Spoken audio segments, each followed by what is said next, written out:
It's a way to stay cool on hot summer days, but just how clean are those pools and fountains your children are playing in? Health inspectors in Fayette County are testing the waters. But as investigative reporter Miranda Combs tells us, with about 400 pools in the county, it's challenging to keep their heads above water. And I usually test pH first. We're going to look for where the outlets are and a good spot where we can test, where it's deep enough that we can take a sample from. She's here once a month during the pool season. Right. We get to know each other pretty well. She is one of 12 inspectors that monitor around 400 pools in Fayette County. It's good. Looks like around 7.4. You guys are stretched thin. We do a lot of work, but we get it done. They test the levels of chlorine, pH, and total alkalinity to make sure they are all within state code. And now we're going to check for chlorine. You can see here, it looks like it's around a 3.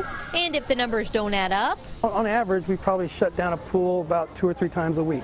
the wet weather this summer has added an extra hurdle. That waters down the chlorine levels, so they have to constantly react to those environmental changes. But what about other water spots? Just because they aren't called a pool doesn't mean people don't get in, like fountains in downtown Lexington, and this one at Thoroughbred Park.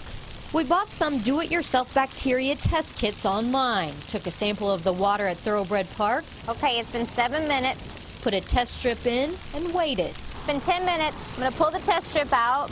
A line under number 2, but there's no line under number 1. This is not detecting any bacteria in the water. Take it for what it's worth, the Fayette County Health Department does not treat or monitor the city's downtown fountains and doesn't want anyone to play in them.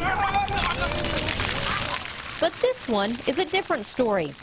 We stepped in and tested this water while kids played around us. There's just one line below the 2s, which says that this does not detect any bacteria in the water. It's designed to be used. Mike Wiley is with Meridian Management. The company is contracted to manage the courthouses and plaza properties, which includes the fountains. They encourage people to come down here and use these fountains. We went along for their daily monitoring. You probably never realized there was a hole here. The fountains are filtered and treated much like a pool. pH, alkalinity, and bromine. Wiley says they are just about as clean as a pool. It just feels like water, like when you're taking a shower. It just feels that way, but really cold. Yeah, it's cold, man. Back to the pools. When they say they monitor about 400 pools, that's apartment complexes, hotels, city pools, and all indoor pools. They do 2 full inspections twice a year and then monthly checks to make sure all the levels are right. Good job testing, by the way. Maybe have a future in that as well. So on average, they shut down a few a week? Right, and Pools? it's usually not the city pools because they have lifeguards and they're checking it daily. It's the other pools that sometimes can get out of whack if they're not monitored closely. And who knew about those down there at the courthouse I know, as well? who knew? Interesting, Learn yeah. something new every day, huh? All right, Miranda, thank you.